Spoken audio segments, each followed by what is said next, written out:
Hello, this much work will be required. This is the SMD workstation. You can see here. This is the SMD workstation, and it will be required. This soldering iron will be required, and also I have kept this pointed soldering as of some issue arises.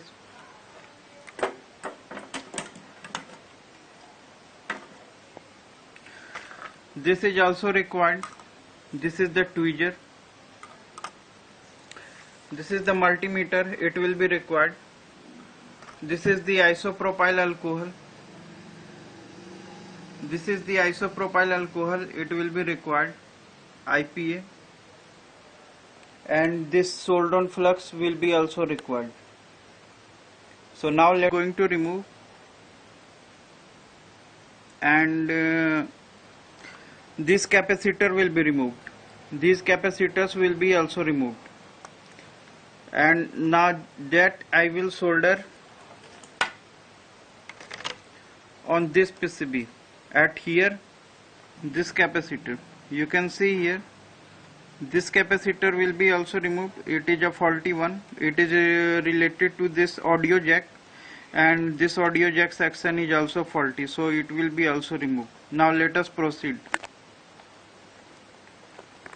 Two capacitors are removed, 1 and 2, and these are the two capacitors. These you can see, and one of them is faulty one.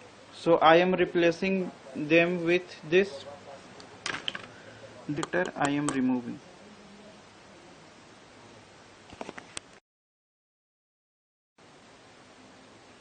This is the removed MOSFET, and it has been checked that it is short, and it is removed from here. You can see here PQ101, and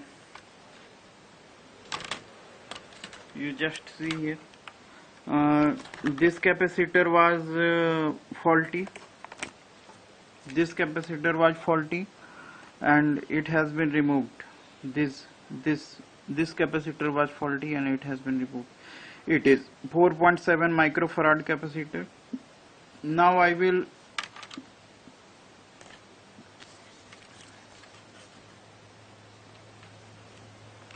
remove this power MOSFET.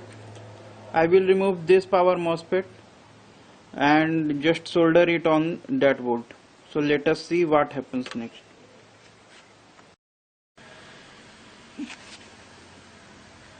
Hello again. The problem has been successfully removed, and the MOSFET has been soldered, and also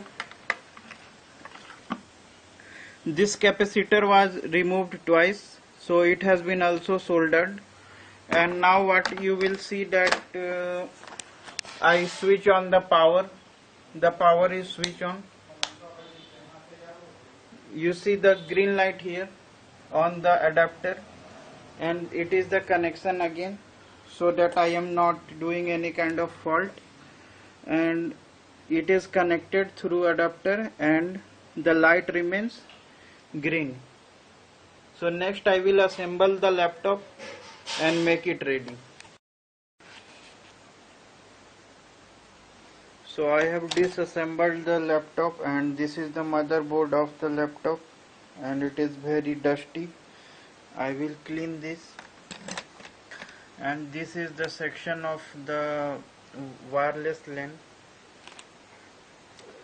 and so this is the DELL Inspiron N5110 motherboard, and these capacitors were faulty, and I have removed them. And now let me check whether it is working or not properly. Now I am powering on the line. So you can see that